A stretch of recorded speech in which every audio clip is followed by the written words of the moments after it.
Good evening, America. I'm Scott Binsack, founder of MFA. Thank you for joining me. I know it's late. I wanted to get this video out. People can watch it in the morning. I want to also announce we're going to be having MFA Radio live stream starting, I believe it's tomorrow. And I want to thank everybody for tuning in and spreading and sharing our videos.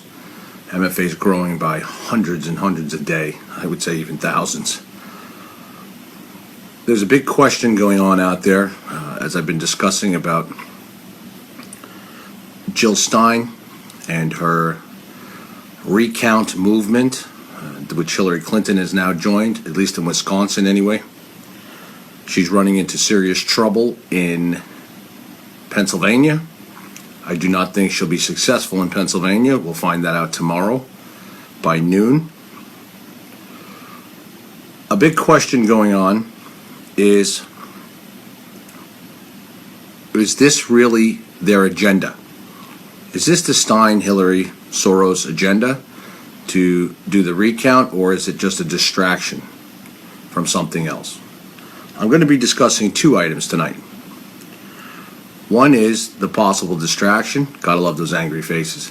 The possible distraction, as well as an order for a no-fly zone over Syria, which is a declaration of war with Russia,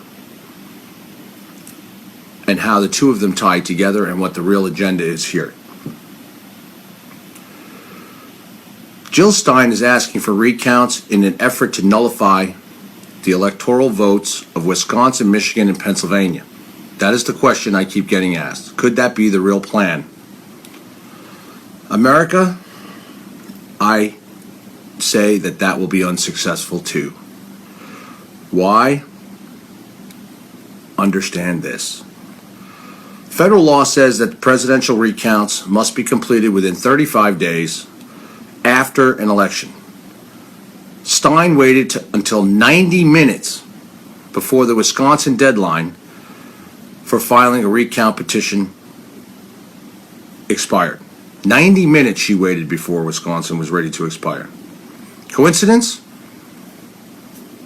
Don't think so. All the votes have to be certified by December 13th, according to the report that was out on Friday, which is true if you check the current federal law. The electorals meet on December 19th. That gives them the time that they need to, vote certified. December 19th, they're placed. As we know to date, many electorals have been threatened, have been getting thousands of emails from volunteers from the Stein Hill Recount campaign. Wisconsin is certainly almost guaranteed to miss this deadline. So pay attention now. The reason why I say that, from doing research and checking this out, since the last recount took more than a month, that Wisconsin did, and that recount was for a state Supreme Court contest where only 1.5 million votes were cast. In this case, we have the whole state and many millions of votes to count, and I know they are working around the clock. Another issue with this is that during the time from election to the time to this recount, there is proof and evidence that the machines in Wisconsin could have been re-chipped. There's also evidence coming forward from anonymous sources, whistleblowers from inside, that they were ripping up Republican ballots when there was paper involved. And I'm not saying this is Wisconsin, I'm saying this in other states as well, especially Michigan. In other words, they're ripping up and ditching Republican votes, so on the recount they're not counted. And this is coming from reliable sources, and some of these stories are breaking on the internet. If Wisconsin misses the December 19th deadline, the electoral votes may not be counted. Now, I said the word may. Stein has asked for a hand recount. Wonder why, Jill? Which will slow the process even further. as I've discussed in my last two videos, Pennsylvania, I've given you all the strict law in Pennsylvania, everything about Pennsylvania. Pennsylvania is probably going nowhere. It's dead in the water. I fully believe it. They got till noon tomorrow. I'm not even worried about Pennsylvania. I'm focusing on Wisconsin now for a reason. And because people keep bringing me this question, and I want to answer it for them because there's some stories on the internet going on about whether they're conspiracy or not, or whether they're factual, and I'm going to clear that up for you. And that main question is this. Jill Stein is asking for recounts in an effort to nullify the electoral votes of Wisconsin. In other words, if they don't make the deadline, people are believing that the electoral votes will not go to Donald Trump, and thus this could screw up the entire electoral college. Same thing if they do it in other states and they get granted the recounts. So we'll stay, if they're successful in Michigan, now they're talking about Ohio, now they're talking about North Carolina.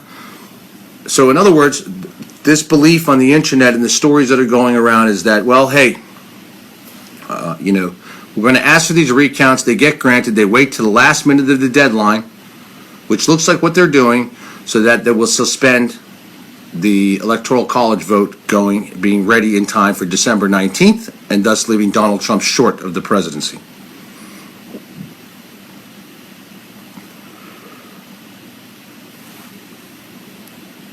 If Wisconsin's electoral votes are excluded on December 19th, the state will then have to try and get Congress to include the votes in the January 6th count.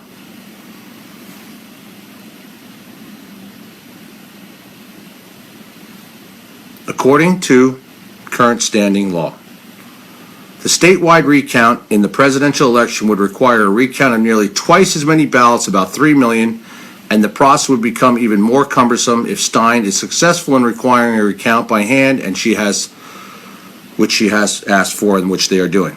If the proposed Wisconsin recount is not completed on time, the state's 10 electoral college votes can be rendered void. In that scenario, Trump would be left with 296 electoral college votes, which is still 26 more than the 270 needed to win the presidency. But two other states, Michigan and Pennsylvania, where Stein plans to demand a recount, could cause even more severe turmoil. This is what's going on and being stated. So the situation is much more worse than actually people think. So people are saying. Okay? And I'm going to say that. So people are saying and leading the public to believe. What they're saying is Stein may successfully strip Trump of the electoral votes of Wisconsin, Michigan, and Pennsylvania. If so, it'll be up to Congress to decide whether they include the votes or not. Not. Now, I'm not saying Congress wouldn't be up to if that scenario played out. I'm going to tell you why that scenario is not going to play out. Pennsylvania, highly, highly unlikely. Not. So that eliminates that situation. So people are saying this is a big distraction. It's not the votes that they want, it's the electoral college process. And it could be. But their plan is not going to work, and I'm going to explain to you why.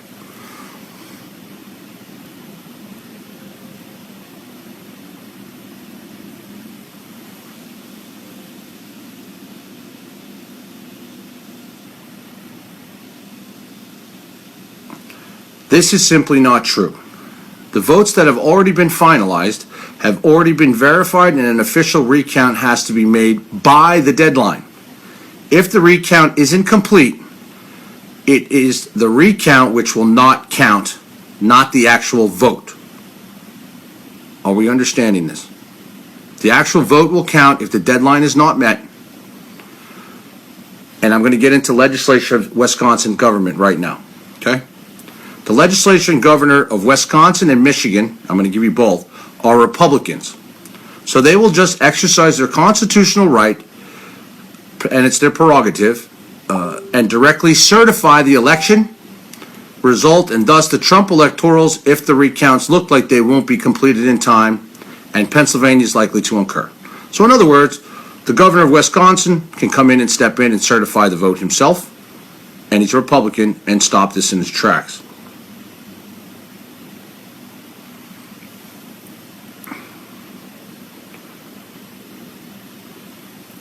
Also, if the Wisconsin legislature has the balls, okay, they can stop this actually right now.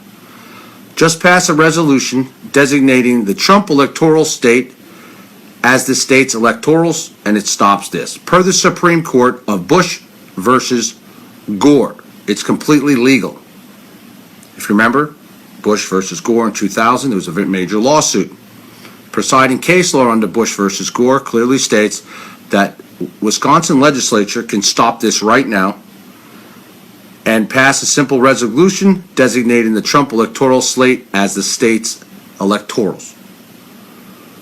More so, the Constitution of the United States actually enumerates to the legislature of each state the authority over the method of choosing electors.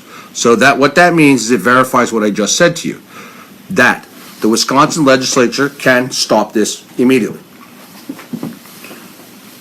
While they're opted for popular election, in other words, our voting system is opted per state for popular election,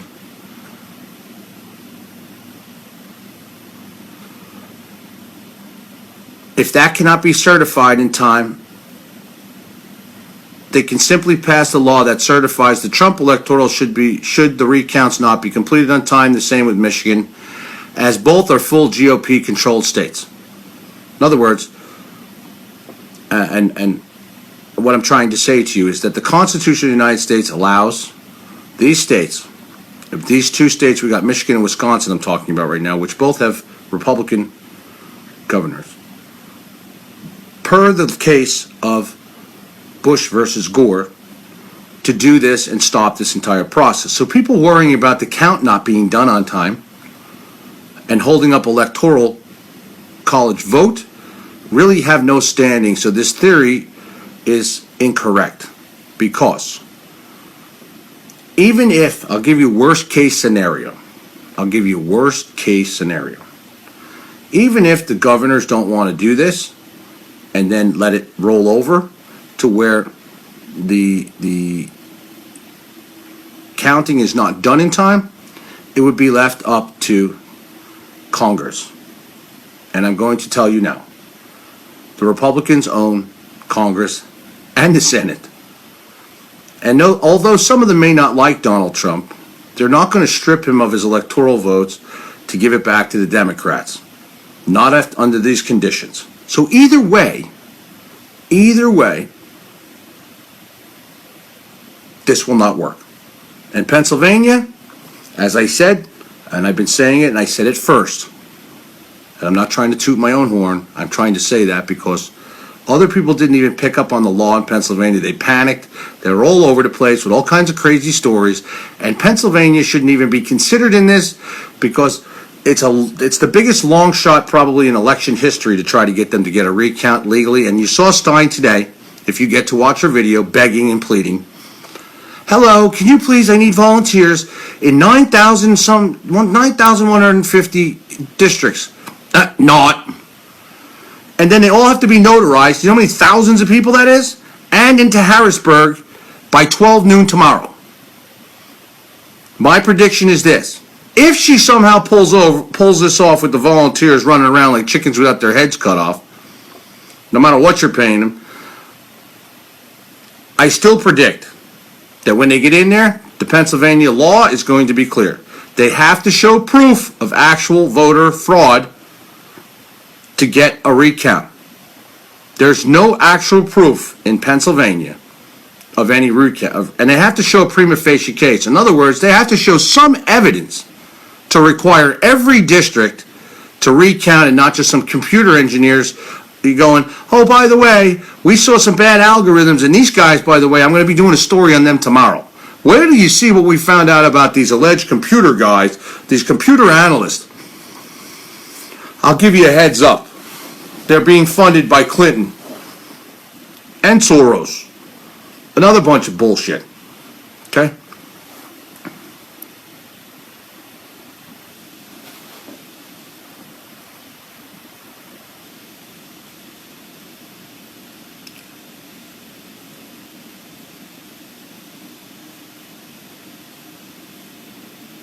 And again, as I said, sorry, I'm reading my notes. As I said about Pennsylvania, Thousands of affidavits have to be signed. She's on there begging today. Not happening. Now,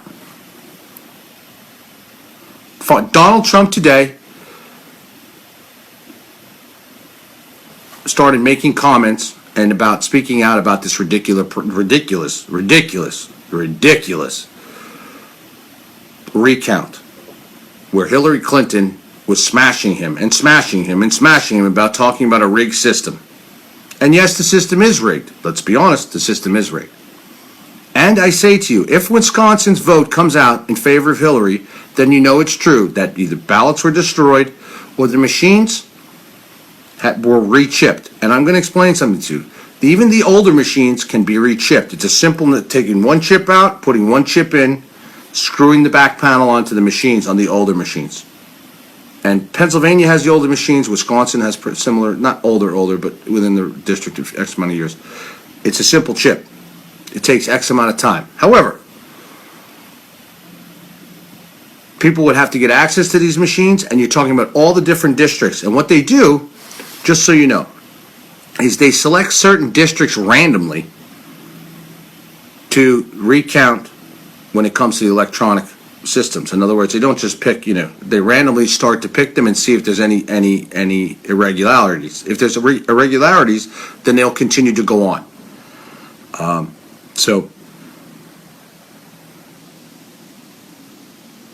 And I also believe that this is also a bigger distraction for several other things that have taken place over the past week. And now that I'm going to get to the second part of my show.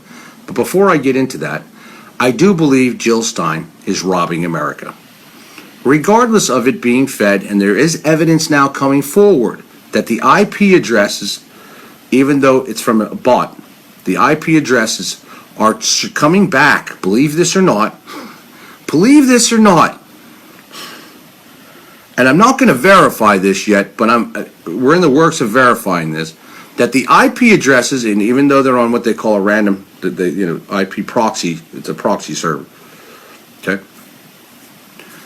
that they're generating from New York and foreign countries.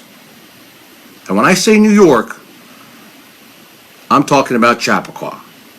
I'm talking about Hillary Clinton's residence, where we're into another server area again, as well as foreign countries donating to Jill Stein's large fund, along with sucker American people who want to go along and fund this lady. I wish MFA could have as many people funding us. Holy shit, we'd be owning America. We'd be cleaning out America of every bit of corruption that there is, and having thousands of people on the payroll. And creating jobs. That's all I gotta say. We'd be creating tons of jobs. So I'm just saying. I'm not trying to be. But if we had that kind of donations, forget it. We could employ so many people. Thousands of people could be employed here if they kept funding us that way. Point being, this is there's something much more devious going on with this. And I'm going to say this. I really, really, really do not believe that they're going to be successful in this, because I believe it was poorly planned.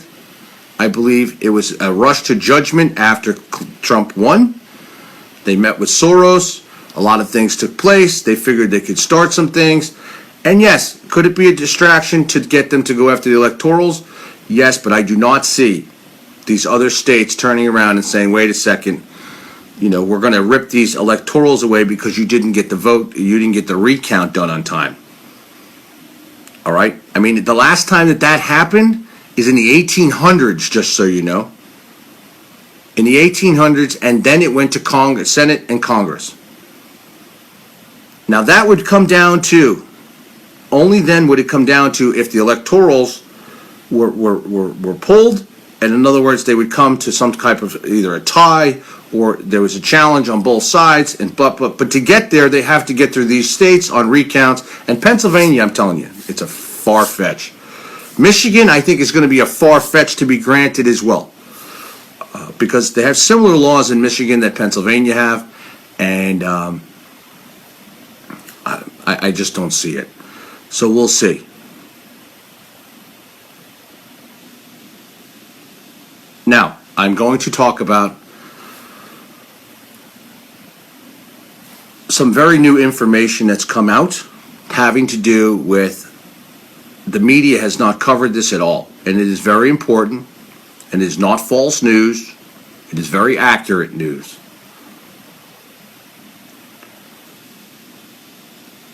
House passes resolution for Syrian no-fly zone, which could provoke a war with Russia. That's the title going around, and I'm reading it right off the internet everywhere across the board. I even shared a video of a man on the internet who has done a good job and is telling the truth about this resolution. And now I'm going to get into it with my own notes. So let me blow them up because I'm blind as a bat even with glasses, just so you all know.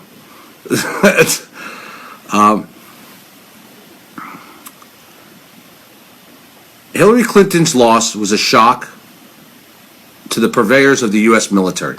And the reason why I say that, and I'm not talking about that our military didn't stand up and vote for Donald Trump, which they did. Our vets, mainly, majority, 90% of them stood up to vote. However, the hegemony of our military, meaning these great powers behind this, the generals that Obama has put in, would like nothing more with Obama to create war with Russia as another major distraction. And we all know that Hillary Clinton wanted to keep the Syria conflict going. I mean, she openly admitted this on her campaign trail. She's openly admitted this. I would go into Syria. I would declare a no-fly zone. Our own general stood up in front of Congress and Senate and said, listen, you do that, lady. If we do that, we're going to World War III with Russia, because Russia owns most of the skies over Syria to protect Bashar al-Assad and their interests as well as Russia's interests there. And the reason why they're protecting Bashar al-Assad is not because he's a dictator. We all know he's a dictator. But because, I'm going to say this, the Syrian gas scam, and that's what it is a false flag scam. Bashar al-Assad did not gas his own people. He did not. And I'll stick my life and my name on that. Because emails clearly prove, and it makes a lot of sense with a lot of other information, that Hillary Clinton took Syrian gas from Libya. Okay? She took gas from Libya, shipped it to Syria. Our CIA and others carried out a false flag to make it look like Bashar al-Assad gassed his own people to get us into the conflict in Syria. However, at first, Barack Obama played it off like, we're not going to get involved. We're not going to get involved. That's his own words. After this gassing took place, we're not going to get involved, and this is the way this hypocritical, lying piece of shit, the way he is. If you look back at the press at the time, he's like, no, well, it's horrible what they did, but we don't want to get involved. We don't want to get involved. We don't want to get involved. By doing that, he psychologically said, you know, wait, I'm against this, even though we set it up. We set up the false flag. Clinton was Secretary of State at the time. Obama was behind this. All of this tied to a pipeline. Okay? All of this tied to a major pipeline that needs to go through Syria, which Saudi Arabia is a part of, etc. I'm going to get into the exact details of that in a few minutes. Also to prevent Russia from running a pipeline through Syria. Turkey's involved in this heavily as well. So this no-fly zone that Clinton would be calling for and wanted has now passed, and I'm going to explain to you where that got brought up. And I'm going to say it in my own words. This is my words saying this. When Bashar al-Assad refused to roll over, regime change became the talking point of Washington think tanks and the mainstream media echo chambers, which I just discussed with you. Clinton promised during her campaign to ramp up action in Syria to the delight of the same neocons who brought the Iraq invasion. She acknowledged that many civilians would die if the U.S. set up a no-fly zone. She's outright acknowledged this. Yep, they're going to die. This is what we're going to do. Establishment of a no-fly zone is the next crucial step toward full-scale war. It would mean Syrian planes could not fly in their own airspace. It would bring the disturbing prospect of U.S. planes shooting down Russian planes, and we're already in a proxy war with Russia over there anyway, which are operating there on the invitation from Syria to help battle ISIS, which is true. Russia's there to protect its own interests, protect Bashar al-Assad, as well as to go after ISIS. Russia's really the only one going after ISIS. Let's be real. America drops leaflets, drops pamphlets, doesn't really go after ISIS. It goes after Bashar al-Assad's forces, using ISIS as a cover to do the same. Fact. Russia's pointed this out and proved this, as well as other countries have done the same. Okay? Soon after the recent presidential election, key warmongers in Congress began formulating plans to make increased conflict a near certainty. In other words, after Donald Trump was elected, the warmongers, there's a lot of them. This is the great industrial complex. This is the great people that like the false flags and like to carry out these acts for other major reasons having to do with greed, money, and power. Bottom line.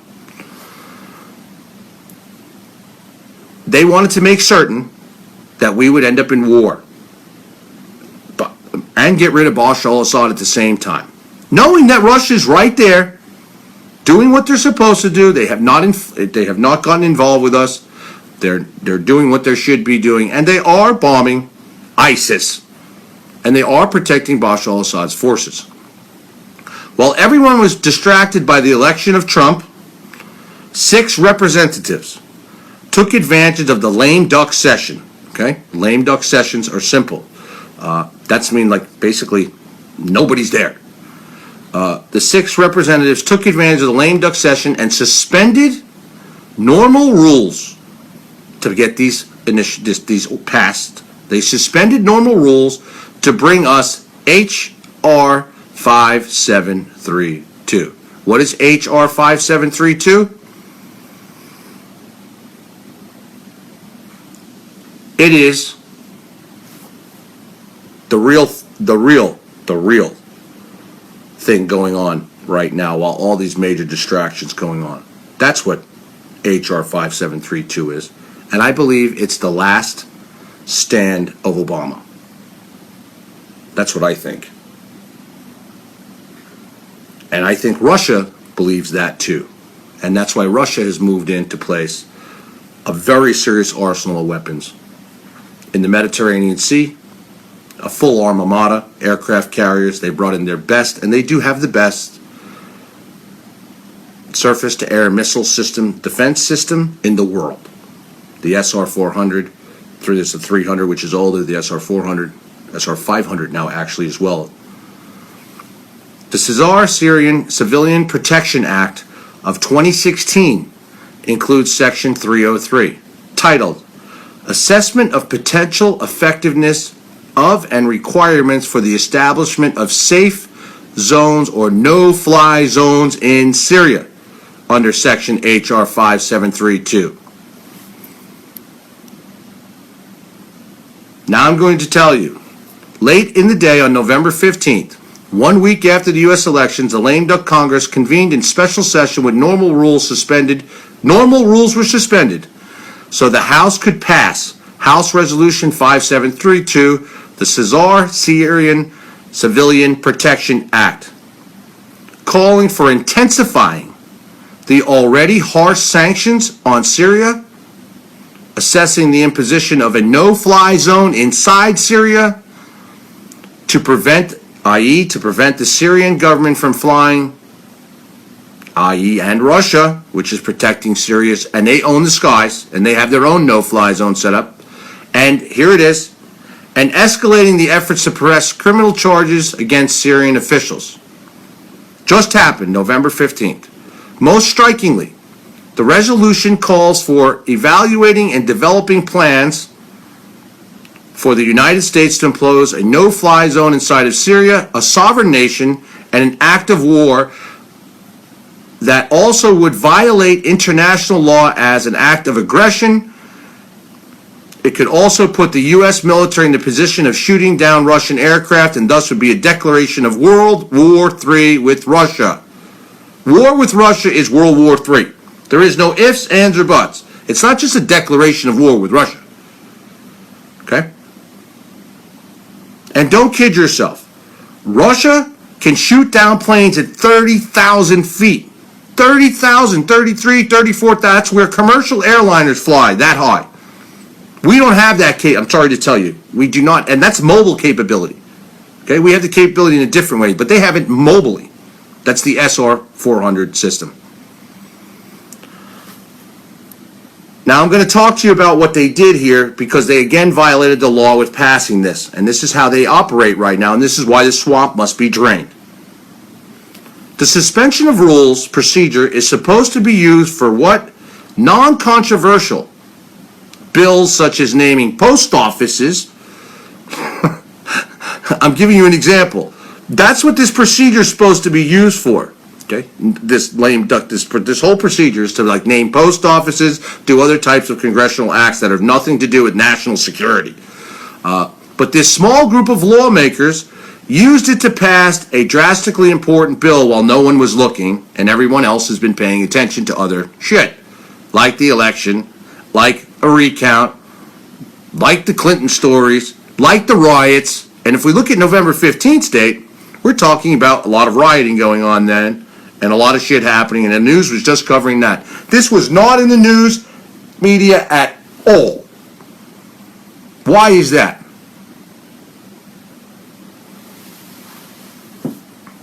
The blatant abuse of power shows the desperation of the neocon ranks within our Congress. These are the true traitors. These are the Obamanites. The Obamaites. The Obamanites. Obamanites. Good word. Obamanites. No such word, but it sounds good, right? Makes sense. They're like Nazis. Obamanites. This is a complete abuse of power. While everybody wasn't looking, this is what was happening. To the point, this is not a coincidence. So you know how they're going to play this off? Is the press maybe possibly picks up on this? Well, you know, why would you need this close to you? Obama's leaving the White House, supposed to leave the White House. On his way out, congressmen get together, get this bill together. Senate gets this bill together, abuses their power. They use a session that's supposed to be used to like pass post office laws, non-violent stuff, different stuff that has to do with the federal government. I'm using the post office as an example because that's what they use as an example as for what one of the main leading things are. Why would you even? It's called lame duck. Now, Trump has spoken out against regime change in Syria. In other words, he takes the stance with Russia, which I would too. You want to know why? We don't belong over there anyway. Syria wants to run a pipeline through its country and let other countries do it and pay for it. That's on them. Not on us. It's up to them. But we don't like that, you see. We want to say, listen, you're going to do what we tell you to do, or we're going to come in and what we did. Wreak havoc on you. And now they want to put a no-fly zone, which is World War III. Because I can assure you, as Putin has told the world, if the United States declares a no-fly zone over Syria or touches Russia's already stated, after it's already come into conflict with Turkey and even our own planes, if you fly over this area of Syria or try to complete a no-fly zone, we are going to shoot you down. And they have their nuclear submarines in place. They have their aircraft carriers in place. They have their anti-aircraft systems in place. Putin has even moved his nuclear missiles all over the place. He even has an armada, which most of you don't know. And it's kind of funny. Fidel Castro just died, right? Bye, asshole. Pack your shit. Okay? You'll be seen in hell. End of story. And there's Obama about him. Not to get off topic, but then there's Obama about Fidel Castro. Oh, my condolences to the family and this and that. This guy's one of the biggest dictators in the world. He oppressed his people for like generations and generations. And thanks to Kennedy, we didn't end up in World War III. But little do you know, America, and you can check out what I'm telling you, and if you do your homework, you'll see I'm right. Russia moved in its another armada right off our coast, and it didn't make the media. I busted this story 3 weeks ago. Russia's moved in some heavy-duty equipment, submarines, ships, etc., right off our coast, right by Cuba, because their next plan is, if the United States keeps up his shit, and if Hillary Clinton were to get into power, if she were to get into power, the plan was to protect themselves because Hillary Clinton was going to basically go to World War III with the Russians with this no-fly zone situation, as well as what's happening in Crimea, with the United Nations backing her. Fact. So Russia's moved in its equipment right off our coast. We have nuclear missiles in submarines and in ships via cruise missiles, right as you know right now, right off our coast of Florida and in the Atlantic, right there. Fact. So unlike the Bay of Pigs and unlike Cuba, they don't need a base in Cuba anymore to launch missiles or cruise missiles. They can launch them right from their ships and or submarines, which they have been proving and lighting up Syria and ISIS on a daily basis, to say to America, listen, you don't think we can do this? You don't think we have the technology to do this? You don't think we have the balls to do this? Well, they've been launching off more shit than you would imagine, just to say, listen, Obama, you ever seen the look on Putin and Obama's face when they see each other? It says it all. Obama just had a meeting with, not a meeting, he had a handshake with him. Did you see the look? Putin's like, you're a piece of shit, my man. For real? Putin does not want World War III. Unlike the globalists of Obama and the New World Order pushers, Hillary Clinton and above, who do want World War III. And it's by God's mercy, I'm telling you this right now, that woman has not gotten in there. And I'm telling you now, she's not going to get in with this bullshit she's trying to pull down. Is it something to be concerned about what they're doing right now? Yes. Can we allow it to happen? No. If you see certain things happen, well, then different action must be taken. Now, little concerns here. Now, I'm going to go over some stuff with you.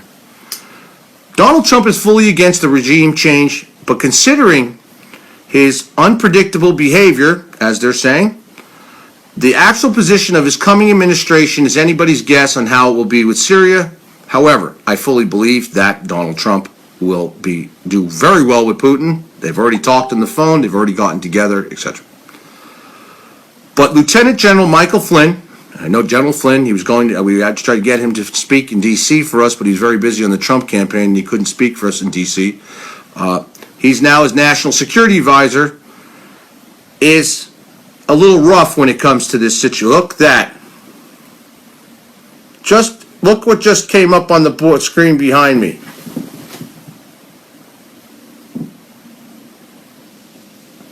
Okay, and I'm going to get into Israel in a second. Israel just killed ISIS, allegedly. ISIS members on its border coming into attack. That's Israel, by the way. Do you see the nice big wall and fence that they have around Israel? Do you see that? Big fences, electronic fences that they have, big walls around Israel. It works. The wall works. And I'm very close with Israeli News TV, the #1 channel news station there. We've become very good friends since the D.C. March. They did an incredible international news article about us. They filmed the entire D.C. March. And I've gotten to know this, and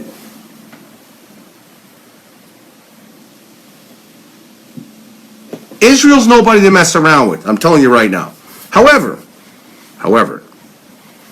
and they have a wall, a big wall, and lots of fences. Serious fences. And this is what they do when you try to, you come close to Israel, you come close to their border, they blow you up. I'm going to give it to you right. They blow you up. Okay, pack your shit. Have a nice day. I don't care who you are. Look at them. These guys in pickup trucks are trying to fire into Israel. They're just like, listen, come here, asshole. Have a nice day. Pack your shit. Yes, Israel killed 4 ISIS members. However, that's what they're being called, that's what they're being said, and there's more to this, because I'm going to get into that, so please listen to what I'm saying to you. Now, there's more to this. It may not be a coincidence that just days ago as well, Turkey, a NATO ally, urged the U.S. to move forward with a no-fly zone over Syria. So now Turkey, just a couple days ago, after this resolution, H.R. 5732, has been passed for a no-fly zone, i.e. a declaration of war, Turkey just urged the United States, you can check it out, Google it, fact check me, as Hillary says, fact check me, urged the U.S. to move forward with a no-fly zone in Syria. Why is that? Well, incidentally, no one seems to have paid attention to a damning investigation report finding that the Turkish government under President Erdogan, how you want to pronounce his name? Erdogan, is covertly providing direct military, and I said this 2 weeks ago, financial and logistics support to ISIS, even while claiming to fight the terror network. The United States, Turkey, Saudi Arabia are funding ISIS and providing logistic support, military equipment, and hardware. And how they do that is very simple. We sell a lot of military equipment to the wonderful, wonderful, evil empire of Saudi Arabia, who treats as its record of human rights is horrible against women and others. And that's Hillary's best friend, by the way. Obama and Hillary's best friend. I did a very big story about this. I mean, you're talking about they're such good friends, they might even be related. Okay?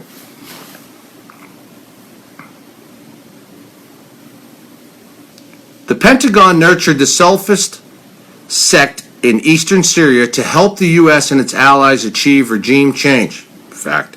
I.e., that's Turkey. And these extremists went on to become the violent terror group known as ISIS. The Salafist sect, okay, in eastern Syria, they were nobodies. They were guerrillas, okay? That's what you want to call them. They were guerrillas. We got them together, paid them, decided to call them ISIS because the word Al-Qaeda has gotten old and out of the media. So we need to call them something else. So let's come up with a new name. Now they're ISIS or ISIL. These extremists went on to become that violent group. In order to keep the American public ignorant of the reality in Syria and to maintain the specter of terrorism in order to justify massive military spending, politicians and mass media in the United States, propaganda must be so complete that they believe it themselves.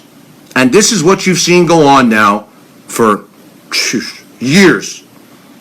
Nothing but sellout propaganda to cover up the real truth that we are behind ISIS with Turkey and Saudi Arabia. And this is what Putin is fighting against. And now we have a declaration under H.R. 5732 to declare the no-fly zone, and Turkey, and i.e. thus the UN, is pushing for us to have a no-fly zone over Syria. And what is that? The biggest mistake, that's worse than the Iran deal. That's worse than having the Iran deal, which Donald Trump should rip up as soon as he gets in there. If I was Donald Trump, I'd call a news conference on the White House lawn. Kid you not. I'd get a burning barrel out there and I'd get them to throw logs in there. I'd get a good fire cooking up on the White House lawn. And right in front of America, I would take first the Obamacare 33,000-page bill and take it, just throw it in there and burn it. And sign it. Bye. And then the next thing,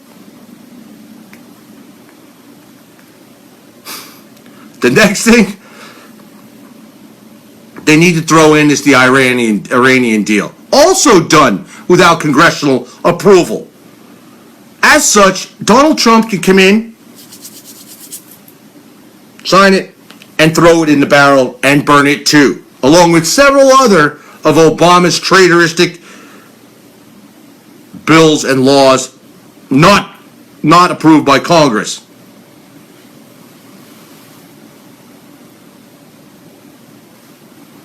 Now, in order to keep the American public ignorant, our media, and then ignorant of the reality of Syria, and to maintain the specter of terrorism, because we always have to have a bad guy, so pay attention. No bad guy, no money, no funding. They can't cover up what they're doing, because the American people and the world won't take it. So you got to have a bad guy. It's like Osama bin Laden. You got to have a bad guy. No bad guy, you got to have the bad guy.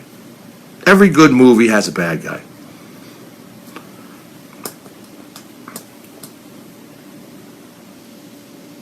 So to maintain the specter of terrorism in order to justify massive military spending,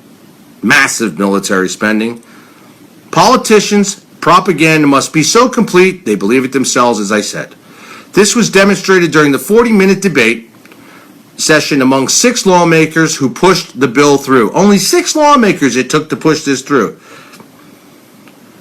They claim that Obama administration has been sitting back and doing nothing as violence worsens and Assad is killing millions of its citizens all of this time. Of course, this is 100%, 1,000% false. Assad is not killing millions of its citizens. We have killed millions of Syrian citizens.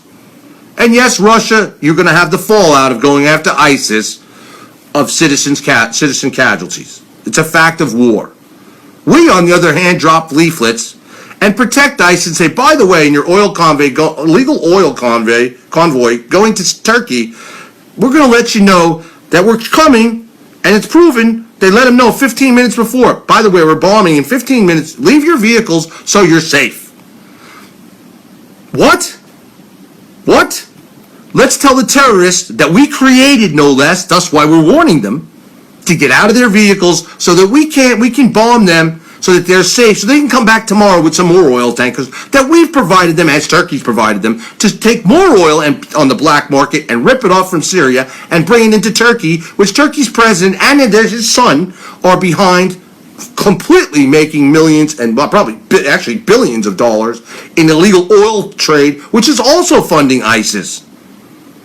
So let's see, we've allowed to create this incredibly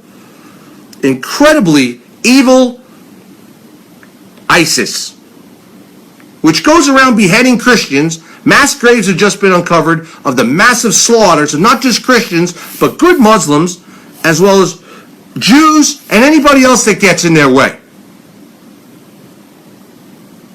I know that's hard to imagine, America, but now we have a bill that's been pushed through by 6 morons, no mainstream media, that allows a no-fly zone in Syria while no one's looking. So now what you're going to see?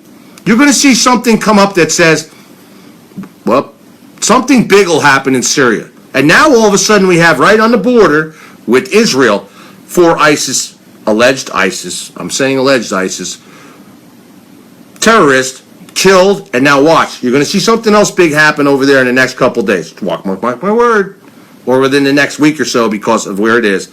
And then we're going to demand, like Turkey's already demanding, we're going to say we got to put a no-fly zone in, and thus that means we're going to have to go to war with Russia. If they go to that extreme, we're in deep shit. Before January 20th.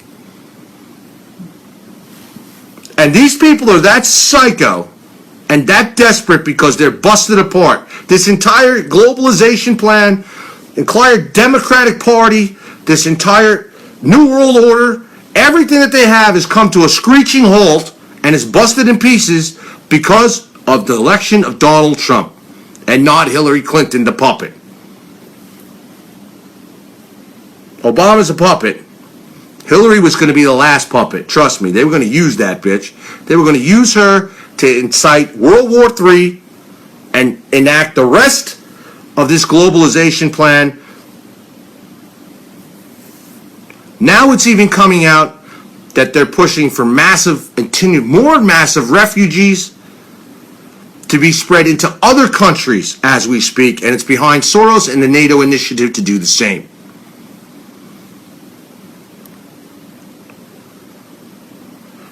Now I'm going to get into some detail to prove to you that the CIA and we are behind ISIS, which most people don't get into on their shows, but I'm going to explain it to you.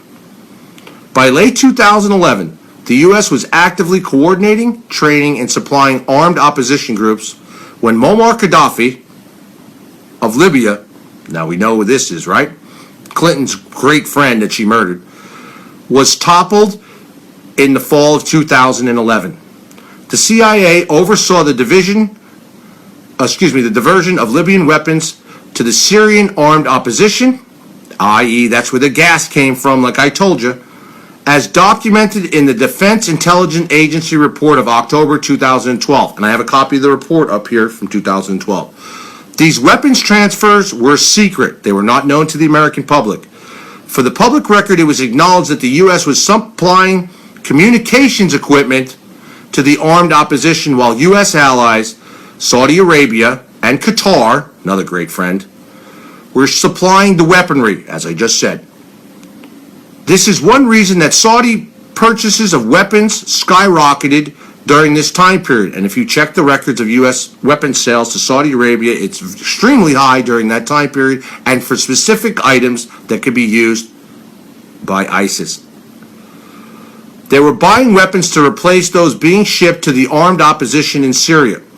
It was very profitable for the U.S. arms manufacturers, and we know who they're tied to. Huge weapons transfers to the armed opposition in Syria have continued to the present time, including that heavily under the Secretary of State Clinton and Kerry, with the U.S. government even more directly involved. This past spring, Jane's Defense reported the details of a U.S. delivery of 2.2 million pounds of ammunition, 2.2 million pounds of ammunition, rocket launchers, which ISIS uses regularly, and other weaponry to the armed opposition. So the political claims that the U.S. has been inactive or baseless by these six lawmakers. In reality, the U.S. has done everything short of a direct attack on Syria, and the U.S. military is starting to cross that line as we speak, and that's been going on for months now.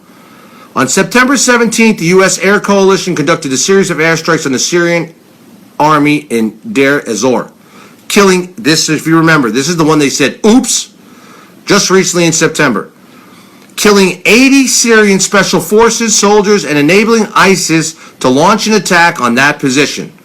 Claims that it was a mistake are highly dubious, and Russia supports the fact that there was no mistake. And Australian pilots were involved in this, and I don't blame the Australian pilots because they did not know. They were going off the orders of the U.S., and Russia has even backed this up with their reports.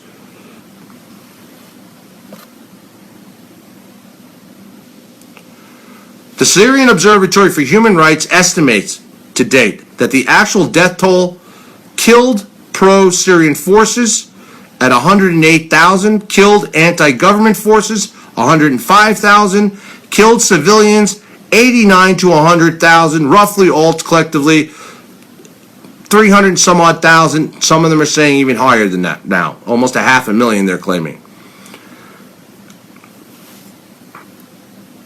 In no way am I trying to downplay, the significance of the horrible deaths at these warring forces. I'm not. But it's extremely important to point out the highly exaggerated claims of the U.S. politicians in their push to bring even more death and destruction to Syria, including that of what Hillary Clinton would have been doing as we speak, as presidential-elect, with Obama. The Friends Committee for National Legislation analyzed House Resolution 5732 and found it would make a peace agreement not only more difficult, but impossible to have a peace agreement, and they just passed this law on November 17th.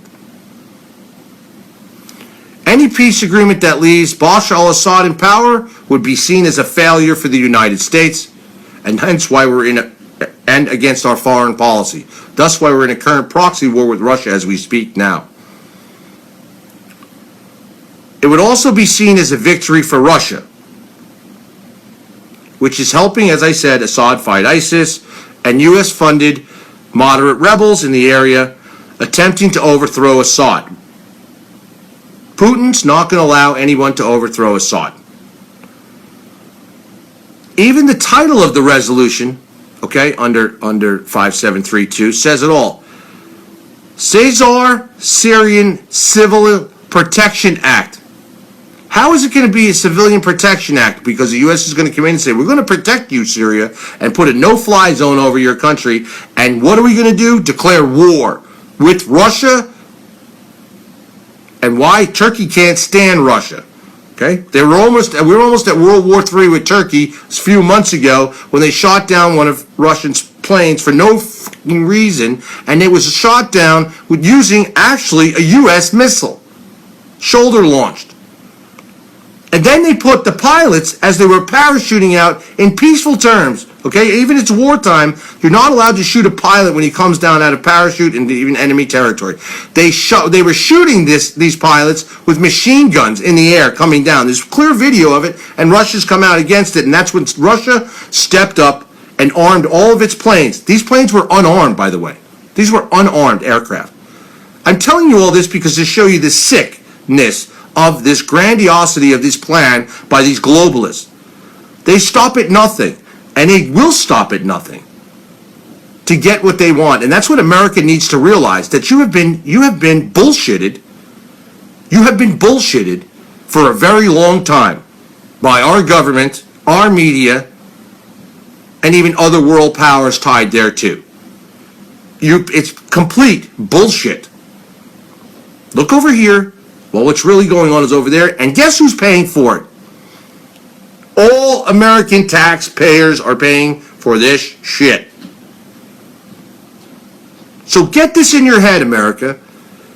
When you see ISIS and they're holding up a Christian's head, and they beheaded him, we funded that. We created that. That's the real truth. Understand this. And that's what needs to be stopped, because their little war games involve innocent civilians, not just in our country and our tax-paying, hard-working dollars, but it involves innocent civilians and others, and Christians, Jews, good Muslims across the planet, to play these sick globalization, New World Order games. And that's what it is to them, a big fucking game. Just like you see what's going on in the United States right now. Paid riots, paid violence, Black Lives Matter in Chicago the other day, all of this. This is their sick game. And until Americans wake up as a whole and unify, we need to unify in this country. Not be divided. I don't care about Democrats, liberals, Republicans. Americans need to wake up across the board and truly see that this is like living in the Matrix, because really that's what it is. Because what you see there and what you're being shown and told is bullshit. And yet people have the internet at their disposal to really find out the truth, and many could care less. But yet they'll go to work and work 3 jobs and have their taxes taken out, right? Be robbed by the government of the taxes because the tax rates and corporations in this country, why they're leaving, tax rates too high. But all this money is going to fund this madness, to fund terrorism. And WikiLeaks brought out the truth of that even more. And Secretary of State Clinton at the time should be tried for war crimes and hung just like Saddam Hussein was tried. And you know what? We created Saddam Hussein too. And when we didn't need him anymore, you see, the CIA threw him away. He was no longer our patsy that we needed. He defended Iran for us, who Iran is the real problem here. We are now funding Iran by giving this Iranian deal the worst deal in the history of the world, and making them rich as we speak by the billions and billions of dollars, and even paid a ransom for 4 of our soldiers that were over there, and conveniently unmarked bills, unmarked things. Oh, it's not a ransom. No, not at all. At the same time Americans get on the plane, the poor soldiers get on the plane, we drop the money. It's a part of an alleged deal we have to pay back Iran. Who are you stroking, Obama? Who are you really stroking? Because you're not stroking me, and you're not stroking many other Americans. And the rest of you that believe this, you really need to examine your head And you need to examine the facts. And I'm sorry to tell you how it is, but you do. Because right before your eyes, you're working hard to fund this. That's the funny thing. And you don't care, or you don't want to believe it, but you really are. You're not funding your kids' future. You're not funding, you're not funding great programs or infrastructure in the United States to make the United States better. You're funding this madness. And you're funding terrorism and open borders and nutcases running all over the country. ISIS is now in 30 some odd countries, all at the hands of the plan of the United States and globalists to do this. And now we have the no-fly zone ready to go to create World War III. And Putin's ready. While Putin's ready, while everybody was paying all this, and I did a video 2 months ago, World War III, we're on the brink. No one was paying attention. Now what?